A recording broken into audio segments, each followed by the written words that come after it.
Hello అండి. Welcome back to kitchen bonanza. నేను మీ రమ్యశ్రీ. ఈరోజైతే మనము చిన్న ముక్కలతోటి మామిడికాయ పచ్చడిని అయితే తయారు చేసుకుందాము. ఇప్పుడైతే సీజన్తో పని లేదండి. ఇప్పుడు ఈ సంవత్సరం అంతా కూడా మామిడికాయలు వస్తున్నాయి కదా. మనము ఒకటేసారి పెట్టుకోకుండా అప్పుడప్పుడు ఇన్స్టెంట్గా ఇలా చిన్న ముక్కలతోటి మామిడికాయ పచ్చడిని అయితే చేసుకున్నామనుకోండి, కనీసం మనకి ఒక నెల రోజుల వరకు అయితే నిల్వ ఉంటుందండి. చాలా టేస్టీగా ఉంటుంది. కాయలు కూడా పుల్లగానే ఉన్నాయి. సీజన్తో పని లేకుండా మీరు కూడా ఒకసారి తప్పకుండా ట్రై చేయండి. మీ ఇంట్లో వాళ్ళందరికీ తప్పకుండా నచ్చుతుంది.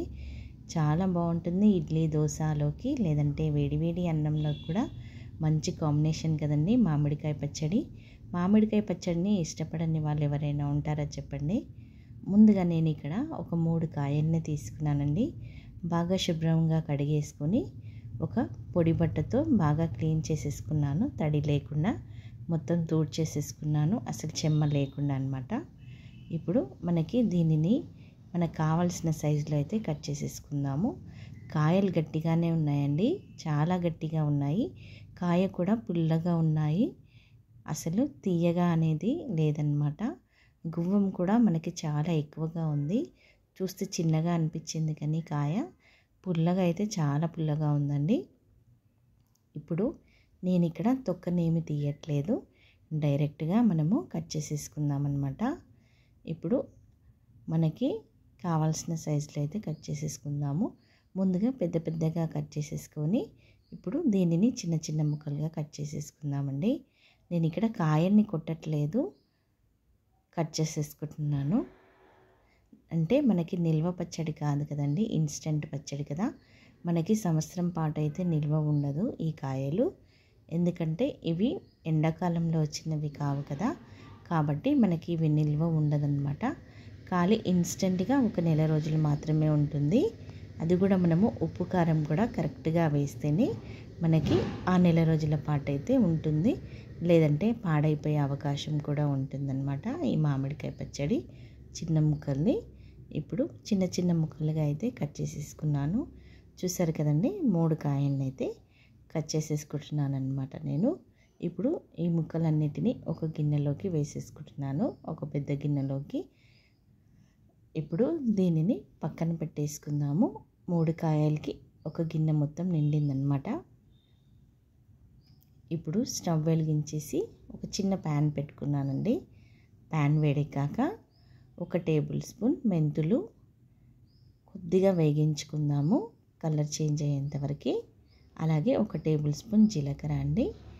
ఇప్పుడు రెండింటిని మంచి కలర్ వచ్చేంత వరకు లో ఫ్లేమ్లో మధ్య మధ్యలో కలుపుతూ మనము వేయించుకుందాము. అస్సలు మాడనివ్వద్దండి, కలర్ మంచి కలర్ రావాలి.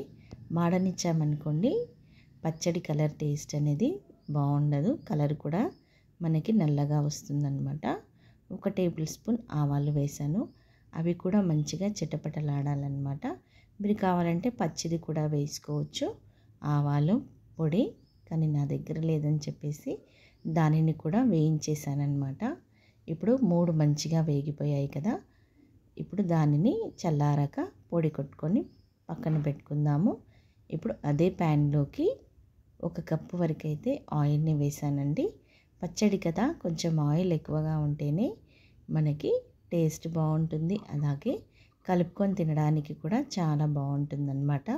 ఇప్పుడు ఆయిల్ మంచిగా వేడెక్కాక స్టవ్ ఆఫ్ చేసేసి ఆవాలు జీలకర్ర వేసాను 1 టేబుల్ స్పూన్ వరకు. ఇప్పుడు స్టవ్ ఆఫ్ చేసేసి పూర్తిగా చల్లారనిద్దామండి. అప్పుడే మనము పచ్చడిలోకి కలుపుకోవాలి. వేడి వేడిది మాత్రం అస్సలు కలపకండి, లేదంటే పైన మొత్తము బూజెక్కిపోతుందన్నమాట పచ్చడి. ఇప్పుడు మనం దంచి పెట్టుకున్న మసాలాలను వేసుకుందాము. మెంతులు జీలకర్ర ఆవాల పొడిని అయితే వేసేసుకున్నాను, సన్నగా దంచేసుకొని. ఇప్పుడు 1/2 కప్పు వరకు ఉప్పును వేసానండి నేను.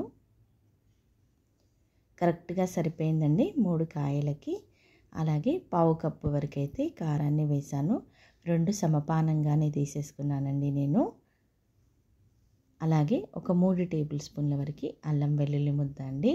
ఇది ఆప్షనల్ అండి, మీరు ఇష్టం ఉంటే వేసుకోండి, లేదంటే పర్వాలేదు, కానీ వేస్తే మాత్రం టేస్ట్ చాలా బాగుంటుంది. మళ్ళీ మళ్ళీ వేసుకొని తింటారు, అంత బాగుంటుంది అల్లం వెల్లుల్లి ముద్ద వేయడం వల్ల. అలాగే పావు టీ స్పూన్ వరకు పసుపు.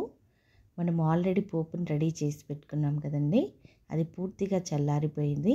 ఇప్పుడు ఆ పోపుని మొత్తము ఈ ముక్కల్లోకి వేసేసుకుందాము. ఇప్పుడు ఇవన్నీ వేసేసుకున్నాం కదండి.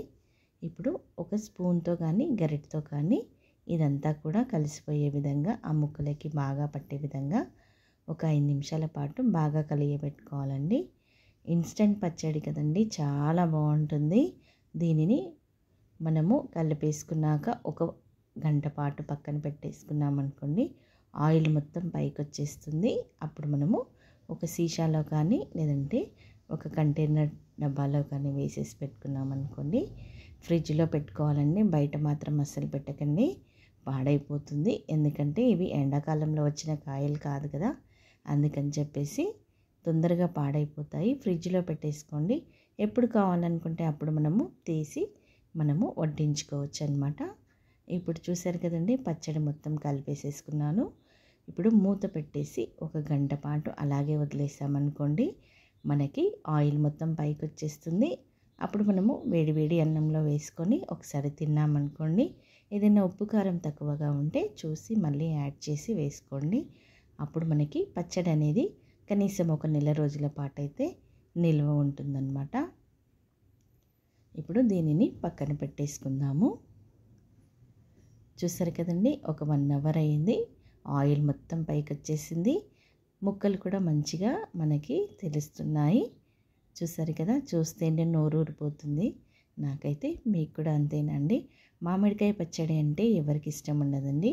అసలు నిల్వ పచ్చడి పెట్టుకోవాల్సిన వాళ్ళు కొంతమందికి కొలతలు తెలియదు కదండి.